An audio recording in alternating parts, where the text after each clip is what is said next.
Hello guys, ವಿಷಯ ಏನಂದರೆ ಇದೊಂದು ಪಾರ್ಟ್ ನಂಬರ್ ನೋಟ್ ಮಾಡ್ಕೊಳ್ಳಿ. ಇದೊಂದು ಫೋರ್ಕ್ ಆಯಿಲ್ ಸೀಲು ಸುಮಾರು ಗಾಡಿಗಳಿಗೆ ಆಗುತ್ತೆ.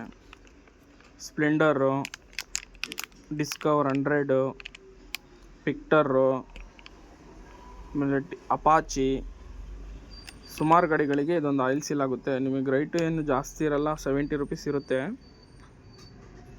ಸ್ವಲ್ಪ MRP ಇಳಿಸೋಗಿದೆ. ಇನ್ನೊಂದು ಆಯಿಲ್ ಸೀಲ್ ನಿಮಗೆ ತೋರ್ಸೋಕ್ಕೆ ಪ್ರಯತ್ನ ಪಡ್ತೀನಿ. ಇಲ್ಲಿ ನೋಡಿ, ಇದರಲ್ಲಿ ಕರೆಕ್ಟಾಗಿ ಕಾಣ್ತಿದೆ. ಇದೊಂದು ಆಯಿಲ್ ಸೀಲ್ ಯೂಸ್ ಮಾಡಿ ಮೆಕ್ಯಾನಿಕ್ಗಳು. ಚೆನ್ನಾಗಿದೆ ಆಯಿಲ್ ಸೀಲು. ಈಗ ಹೀರೋಗೆಲ್ಲ ಹೋಲಿಸ್ಕೊಂಡ್ರೆ 70 ರುಪೀಸ್ಗಿಂತ ಜಾಸ್ತಿ ಇರುತ್ತೆ. ಇನ್ನು ನಿಮಗೆ ಡಿಸ್ಕೌಂಟ್ ಆಗಿ ಇದು ಕಮ್ಮಿ ಸಿಗುತ್ತೆ. ಆಯಿಲ್ ಸೀಲು ಚೆನ್ನಾಗಿದೆ. ಯೂಸ್ ಮಾಡಿ ಕಾಮೆಂಟ್ ಮಾಡಿ ನೋಡಿ.